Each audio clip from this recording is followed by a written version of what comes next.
cover story. With the assembly elections round the corner, this week we are going to be giving a special focus to Delhi. But also equally, I find that in two other states, Madhya Pradesh and Rajasthan, there is one name that is dominating the political narrative, and that is the Scindias. So we are also going to be taking a look at the legend and the personalities behind the House of Scindias. But first we are going to be taking a look at the Delhi election campaign. Right behind me is the Chief Minister's house, where she is sitting and planning a strategy for a fourth-term comeback. I shall be talking to her about her plans and promises for Delhi this time around. Equally, I will also be looking at the challenge posed to her by the opposition, both from the Aam Aadmi Party and the BJP.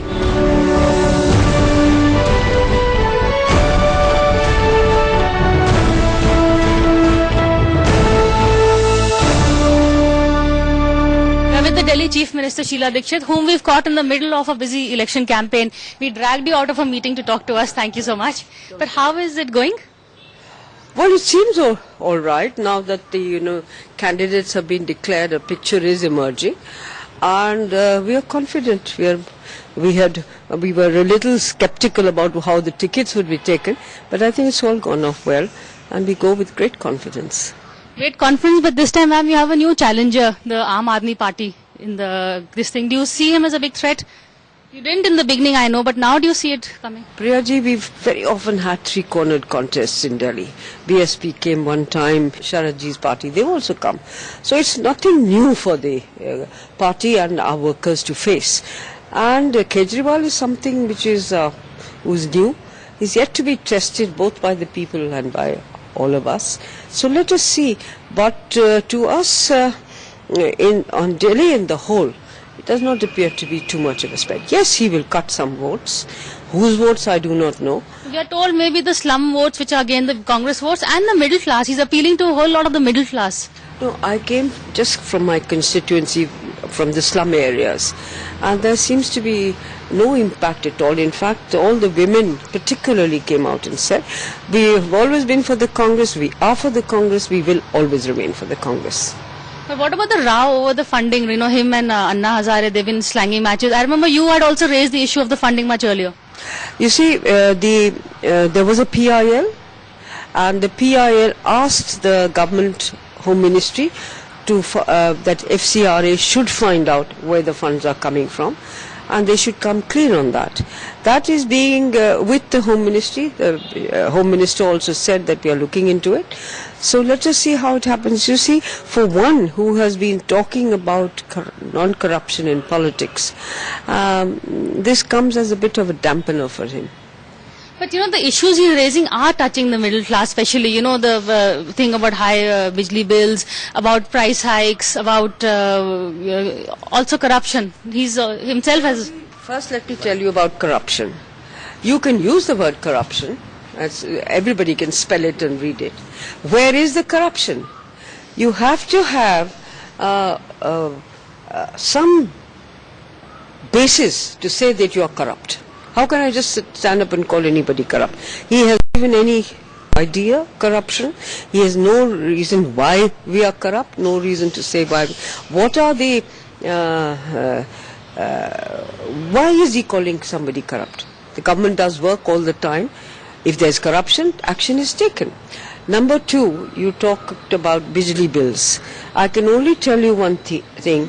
78 lakh people, their Bijli bills are being subsidized, those who use up to 200 rupees at 1 rupee 20 paisa a unit, and those who use from 200 to 400 at 80 paisa a unit.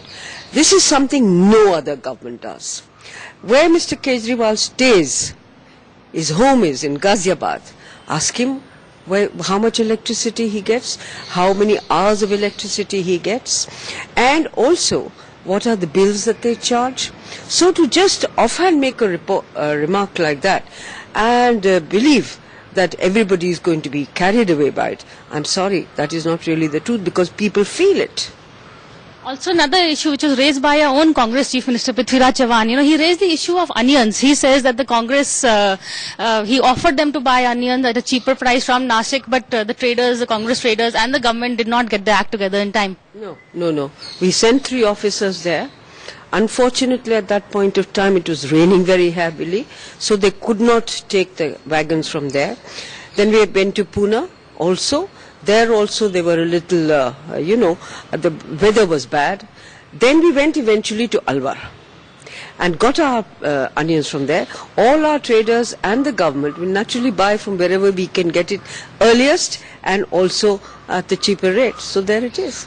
But do you find something of an irony? You won the election, I remember your first election on onions, and now this onions issue is coming back to haunt us. No. We won that election on onions because nothing was done by the government. By the then government, they just let it. Onion came, salt also rose prices 120 rupees a kilo or whatever it was. But we as a government have intervened.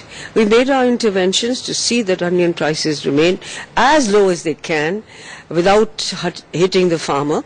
Remember another thing, that this is an importing state. It does not produce anything.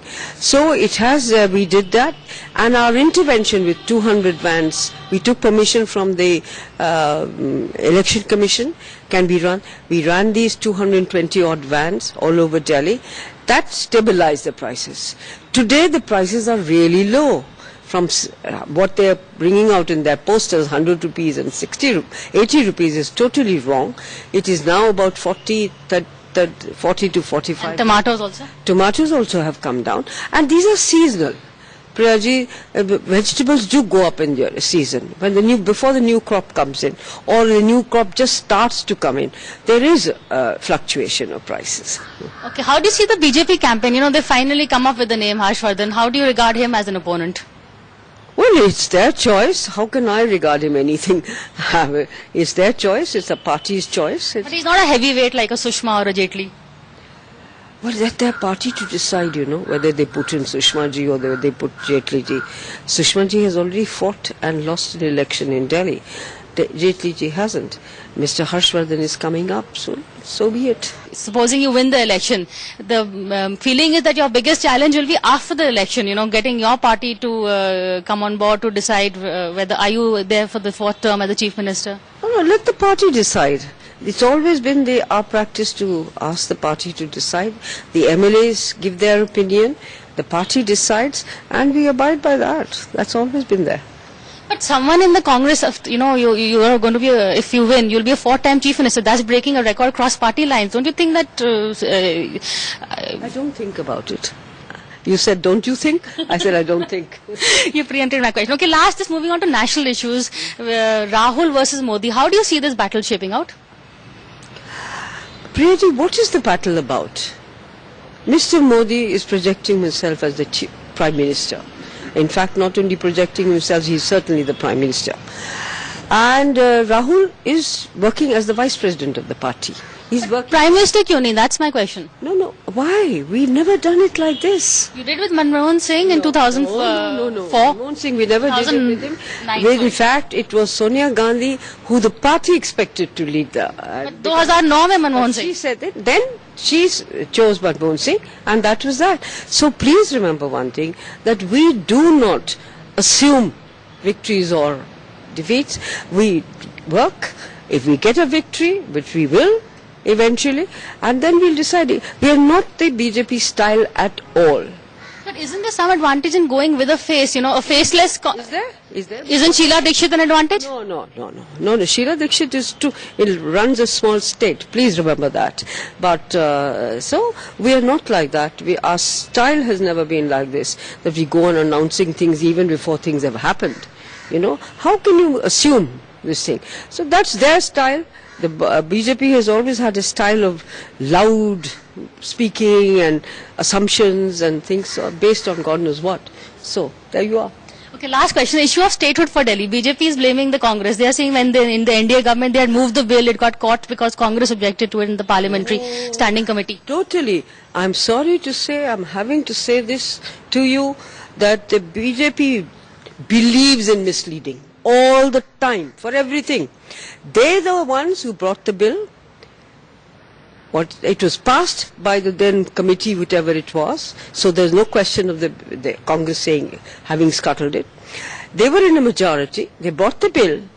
cleverly and deliberately on the last 2 days of Parliament, when the Parliament was going to be not only adjourned, but it was going to become a thing of the past, and brought it and then just didn't even discuss it. So, were their intentions, they tried to be smart. Okay, all right, let's go forward, and then 1 foot forward and 5 feet back. So that's the kind of thing. Now to say that they brought the bill and we scuttled it is totally wrong. What is your stand on the statehood? We know that if you want statehood, you have to change the constitution as Delhi's constitution constituted within the constitution 293 or something. Now, to change the constitution, what we are saying, because we've asked for it, there have been 4 or 5 reports on it, Moili's report, Viren Prakash's report, and Krishnamurthy's report or whatever. There have been plenty of reports saying that. But the government has to change the constitution. They don't seem. What we are therefore asking for is a unified command. You know, can we get a unified command? Explain this. Now, this would mean that we must have a say in the DDA, we must have a say in the police, we must have a say in the land. Otherwise, for land, we have to run to urban development. For our postings, transfers, and anything else, we have to run to the Home Ministry. So it should be a unified command system which can give Delhi better governance. But what is the difference between this and full statehood? Why not then go in for full statehood? I mean, you have the majority to do a constitutional change. Yeah. If we can get it, we passed many resolutions in the assembly also that full statehood should be given, and we will continue to say that if Delhi were to given a little more powers to be able to take decisions, then the work in Delhi would be much faster than it has been even in 15 years. But you must give it to the Congress government that in spite of all these hurdles, we did so well. What is your last thing? What is the one big promise that you are making to the people to give you a 4th term? There is a promise for housing. We feel that Delhi, everybody, there's a promise for making holding areas for the labor which comes into this area, and they don't have to sit make a shanty to settle down. Then we are thinking of higher education, better education, to make treat the service industry, whether it is computerization or whatever, into an industry, to give that status to them so they get the advantage of being an industry.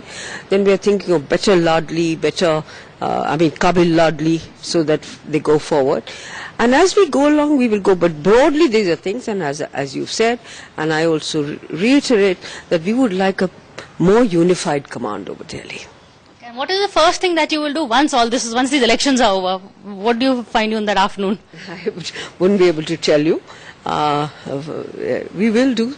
It will come along. Like we did all our work in the 15 years that we've had behind us. It comes along as the need is, as the requirement is. Are you going to take up a book? Are you going to go for a movie? What's the time off? Yes. I'm going to sleep for a change. For a long time. Thank you very much. Thank you so much for talking to us, and I wish you all the best. Well, that was a seemingly confident Sheila Dikshit, but then she's a veteran of many battles. Now let's move on to the other side and see what the opposition has in store for her. Sheila Dikshit faces a two-pronged opposition from the BJP and from the newly created Aam Aadmi Party. First, a look at the BJP, which has finally got its act together last month and decided to field a face against Sheila Dikshit. It chose Dr. Harshvardhan, who has been a state minister, a former party chief, and most important, has a clean image. खाली कार्यकर्ताओं का नहीं, जनता के अंदर भी हमसे ज्यादा अति उत्साह है दिल्ली के अंदर और नई दिल्ली के अंदर भ्रष्ट और बेईमान सरकार को अलविदा कहने के लिए. However, what works against Harshvardhan is that he has a relatively low profile. Few outside the BJP circles know him, which is one reason why the BJP has overstepped its ad campaign, touting his achievements while attacking the Congress.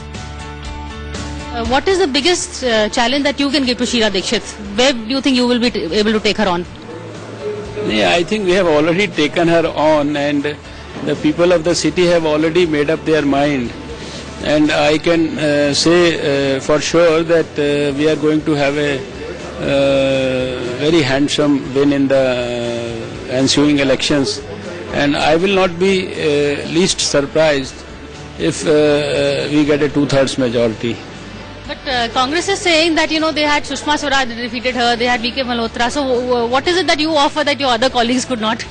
I don't have to tell them what I have to offer. I have done a lot of work for the city and for the country, and even for the international community, and that all is very well known to the Delhiites and the citizens of the country. It's really beyond my vocabularies to be able to actually describe the amount of discontent that is brewing in the society against the present government of Mrs. Sheila Dikshit. People feel that they had given her enough blessings over the years, but after 15 years when they review her work, they feel that probably they have been cheated on virtually all the fronts. Hardly a single problem of the city has been solved till now. For the BJP, wresting Delhi away from Sheila Dikshit would be crucial. While it is confident of winning the other 3 states, Delhi has remained out of its grasp for the last 15 years. Moreover, in terms of semantics, defeating the Congress in the capital of India will bring Modi's dream of becoming Prime Minister all the more achievable. Adding Delhi to its kitty would be the ultimate feather in Modi's cap, which is why the campaign has intensified in the last lap. How important is Delhi for the BJP? Because the other 3 states BJP is fairly comfortable of. Delhi is the biggest challenge. I don't think so. You may consider Delhi as a big challenge, but we are pretty confident about it. And you see, I am a relaxed person. Have you ever seen me tense after the declaration and all that? Because I am finding overwhelming support all over the city from all sections of the crowd. Interestingly, both the BJP and the Congress did not take Arvind Kejriwal very seriously when he first announced his electoral ambitions. But in the last month, support for the Aam Aadmi Party has increased, both from the slums, which are traditionally Congress voters, and also amongst the middle class, widely regarded as the BJP's vote bank. ये चुनाव हम लोगों की तकदीर बदल सकता है, ये कोई मामूली चुनाव नहीं है. Aware that his anti-corruption plank has caught Delhi's imagination, Kejriwal is leaving no street unswept by his Jhadu symbol. BJP और कांग्रेस वाले इन दोनों ने मिलकर महंगाई कर रखी है इतनी ज्यादा. इस बार भगवान की दया से एक ईमानदार पार्टी आई है, आम आदमी पार्टी. आज पूरी दिल्ली में कहीं चले जाओ, चारों तरफ आम आदमी पार्टी की एक जबरदस्त लहर हो रही है.